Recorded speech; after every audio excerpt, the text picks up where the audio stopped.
Save the Semantics, episode 80. It is July 20th, 2019. Oh, shit. I almost dropped my phone. Fuck. My name is Myra. This is the podcast where I ramble on about stuff and occasionally fuck up my phone. I'm surprised that this phone has lasted this long. I think I've had this for I think it's been a couple, maybe 2.5 years, 3 years at least. It's lasted me a while. I originally had like an iPhone 5, I think, sometime in high school, and then that got kind of shitty, and then I transitioned to this one, which is a 5C. So we'll see how long this keeps up. I have old devices. I just kind of hang on to them until they finally break. But this has been doing pretty well so far. I know the battery doesn't last as long. But it still does a pretty good job for the most part. So yeah, another week goes by. It's the 20th of July. It's pretty wild to think about. How do you start a podcast? Like, how do you like open like one of these? It's like, well, just to update you what's been going on. I mean, it's hard to really say what's been going on, just because, like, not a lot has been going on. It's sunny out today, that's for sure. Sunny, nice and sunny, not too hot, not too cold. Just like a perfect, like, 78 right now, I think, maybe, more or less, which is really nice. A bit cloudy yesterday, but that was also kind of a nice change of pace, sort of going back to that March, like, January, February weather, where it was kind of cloudy and all that. But I actually didn't mind that weather too much. Anyways, what has been going on, Myra? What's been going on? Why did you decide to record today? I don't know. I just felt like recording today. I could have recorded tomorrow, but I had some time on my hands, so I decided to go out and do this. Could I have been doing something else with my time? Probably. Could have probably started studying for something. I don't know what exactly. Maybe learn something new. Maybe start a new TV show or something like that. I haven't really set forth on anything like that. Maybe go back to reading. No, I haven't really done any of that. Today was just sort of a easygoing day, which is fine by me.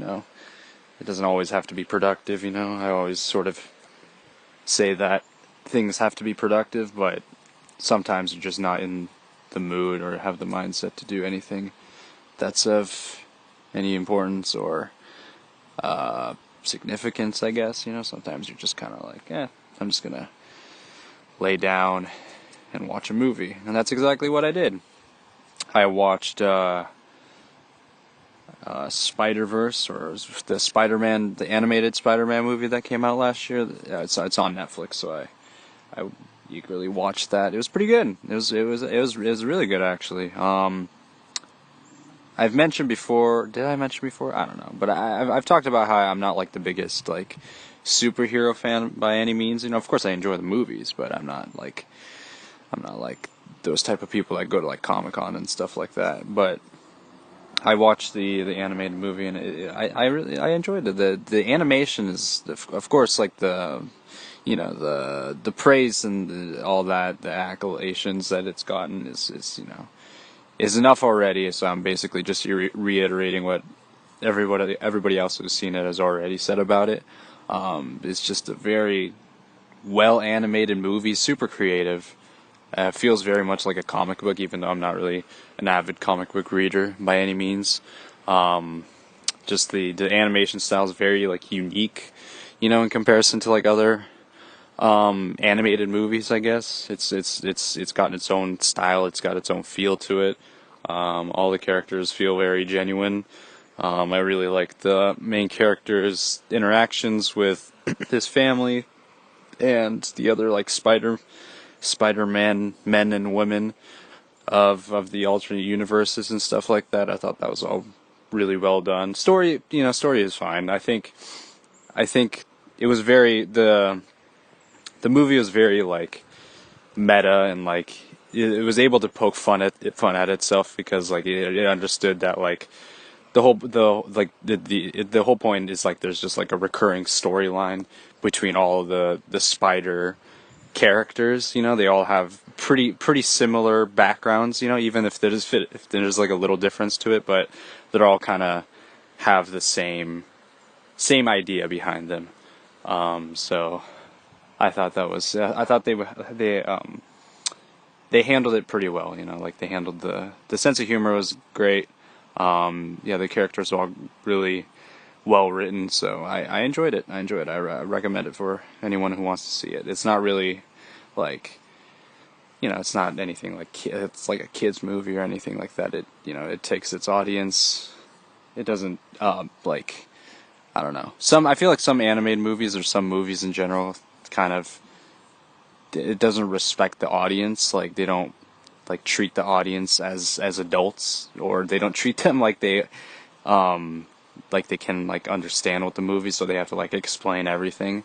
But luckily this movie didn't have to do that, and it did a pretty good job at being a movie. I don't really know what else to say about it. I recommend it for really anyone. I don't think there's really anyone who wouldn't be into this kind of movie. So yeah, that's that. What else have I been doing? Not a whole lot today. I want to try to see if there's any new music out. I'm probably gonna listen maybe later today or tomorrow. We'll see. I'll start, like, I know Nas put out his Lost Tapes 2 compilation album, I believe yesterday. So I think I'll probably take a look at that.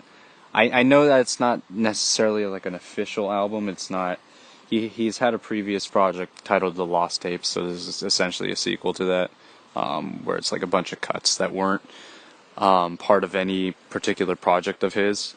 I admit I have not listened to the original Lost Tapes, so I don't necessarily have a context for or what to expect. I just know that it's like a compilation album of things that didn't make it to his other projects. So we'll see how it is. I think his last album, what the hell was his last album called?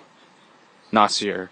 I enjoyed that album. The first listen, I really enjoyed that album. I think the replayability of it kind of wears down as time goes on. But that was last year when like Kanye was producing all those, 7-track albums, including his own, and Kids See Ghosts. Like Nasir was maybe kind of like, I thought I thoroughly enjoyed it, and maybe upon reflection, I don't think it's as good on like a second, third, fourth listen, but there's still some pretty good songs on there. I think that I forgot what the heck was that one? The one with Dream and Kanye that are singing on the chorus. That song is great.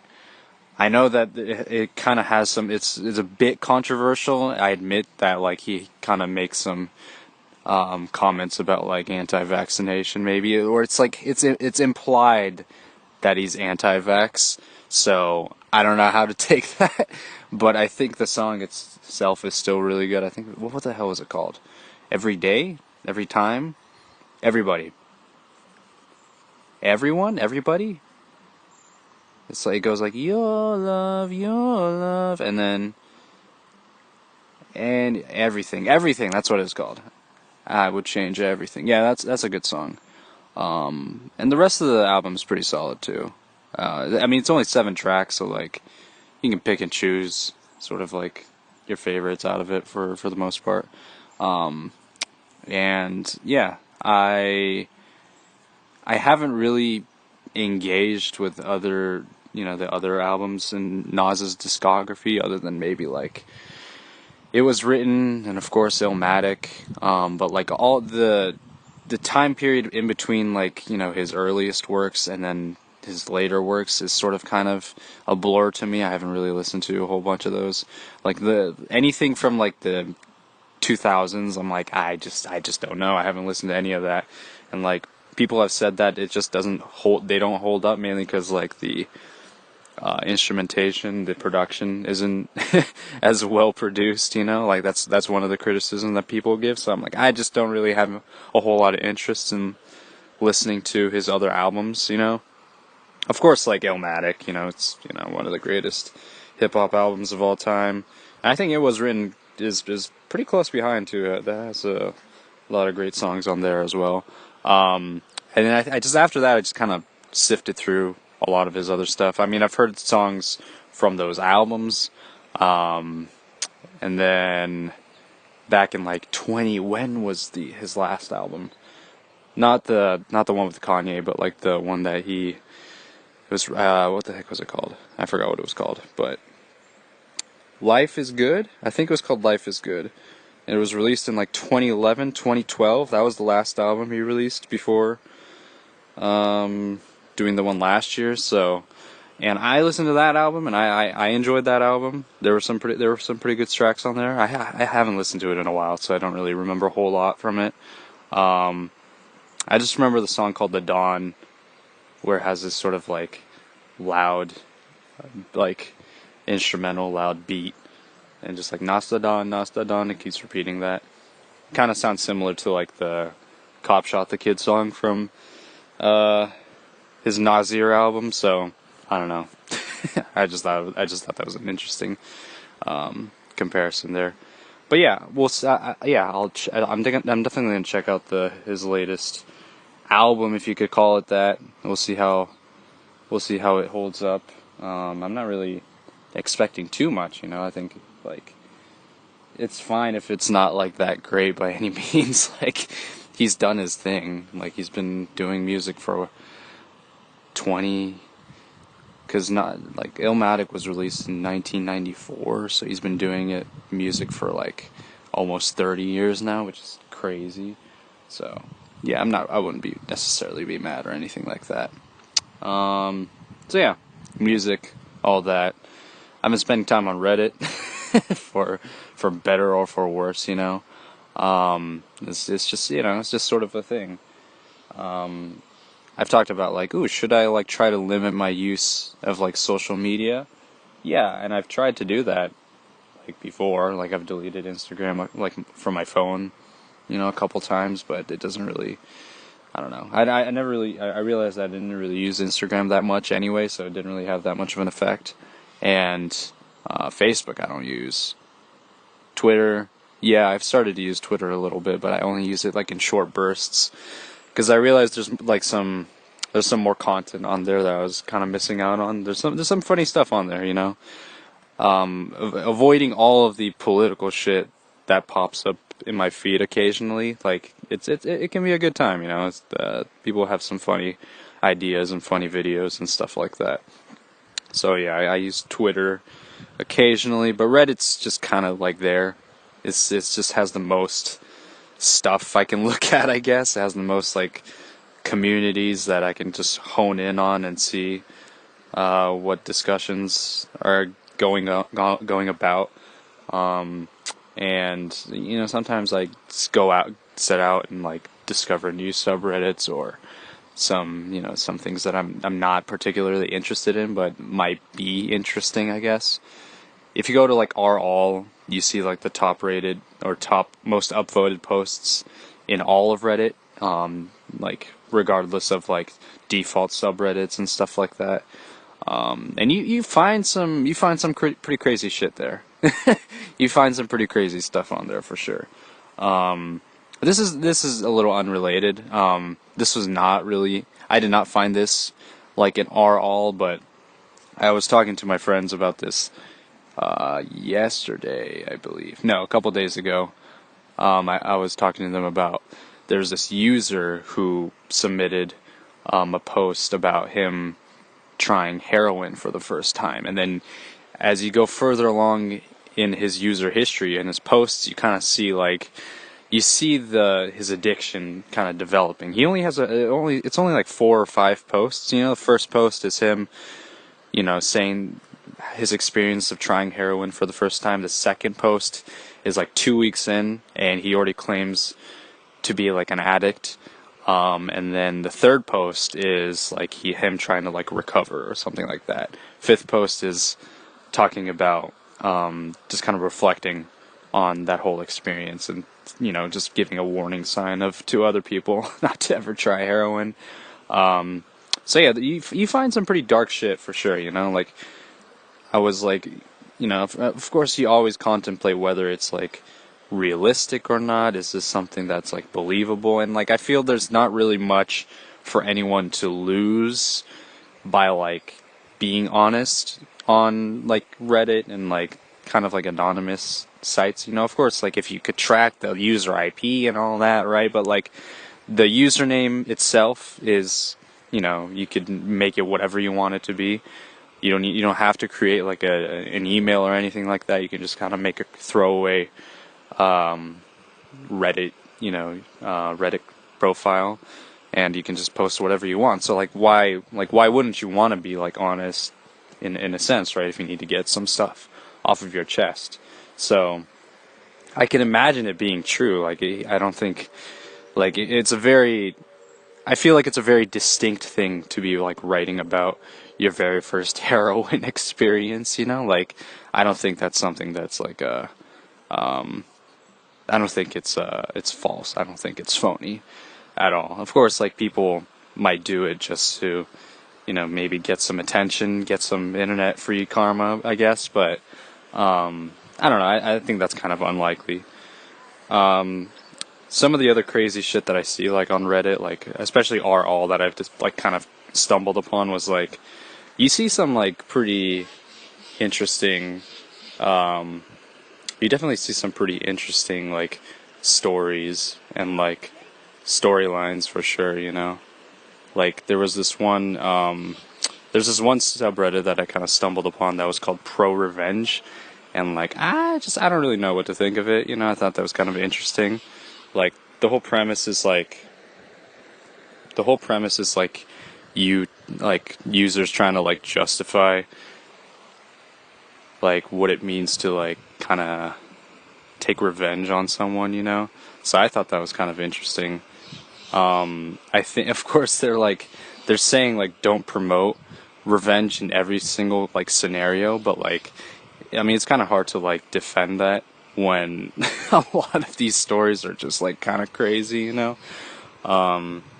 So yeah, the one of the first posts that I kind of stumbled across was this one. There was this woman who she was talking about her relationship with her boyfriend, and like one of the things that was like happening with, so she started to get kind of like suspicious of his activity or whatnot. Well, I gotta like set it up first. First is like they met. I believe they met like on RuneScape. RuneScape was like is an older MMORPG that was created back in like 2006, 2007. I believe I played it a little bit like back when I was like in middle school or something like that.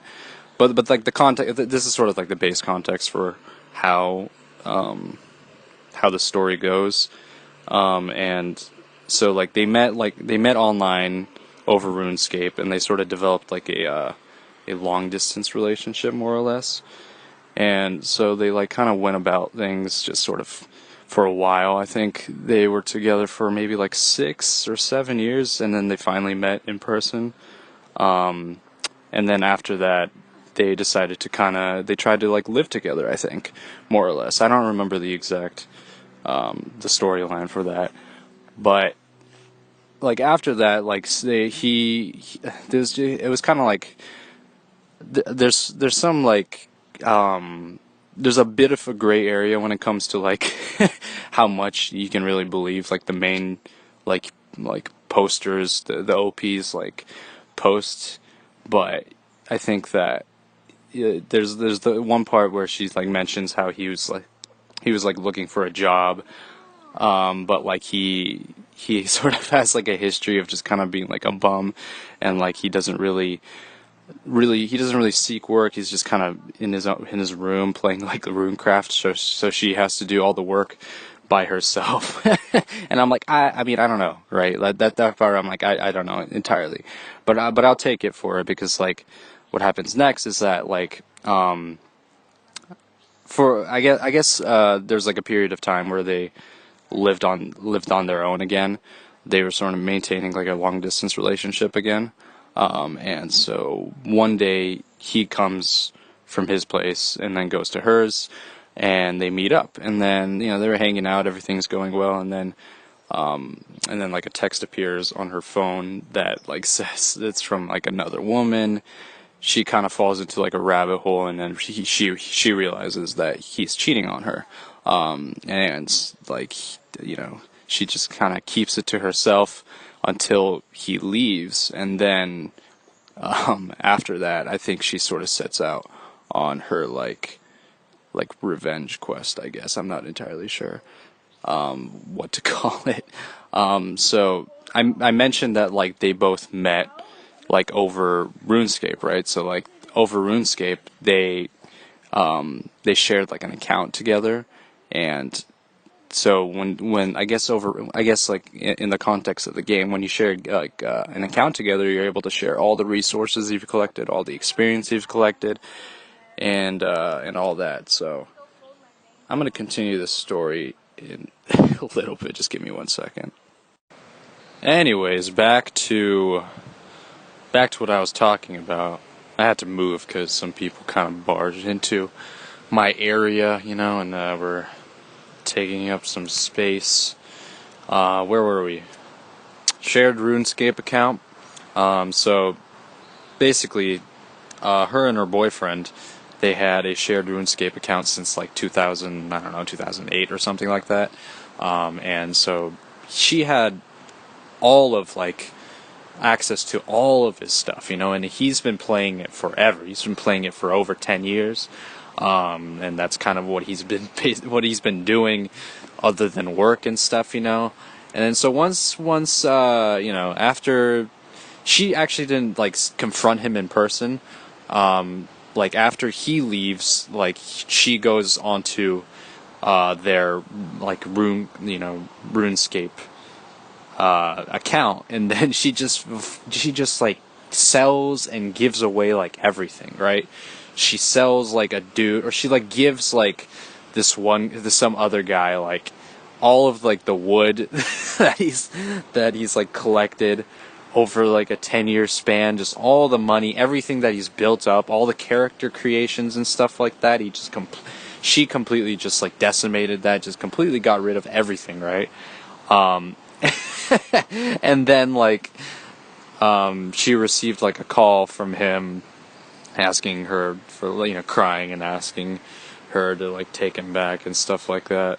And then she like shuts down the RuneScape account, which is like, damn, that's crazy, like it's not. I kind of like, it's for someone who doesn't really like game, it's sort of hard to take into consideration how much damage she actually did, but like considering the fact that they met on this game, they met through this game, and this is something that like he's poured his entire life into, that's gotta be fucking crazy, man. As like a hobby and shit, like that she was just able to take away everything, just fucked him up. Like damn, it's crazy. So yeah, that's one of the examples of like a pro revenge story, which is like, I mean, I kind of understand, like in a sense it is, I feel like it can be justified, but I've like kind of scrolled through the subreddit, and I've looked at some of the other stories, and some of them are just kind of petty shit, and I'm like, it's not really worth, committing revenge, being vengeful over, But like I like the whole cheating thing, I can definitely understand getting behind that. There's a lot of cheating stories, like relationship advice, relationships. It's just like all like the ones that hit like the top of our always seem to like involve kind of this like treachery and scandalous behavior. Like there's another one that I read where. This 22-year-old woman finds out that her boyfriend was cheating on her with his 28-year-old coworker who was married.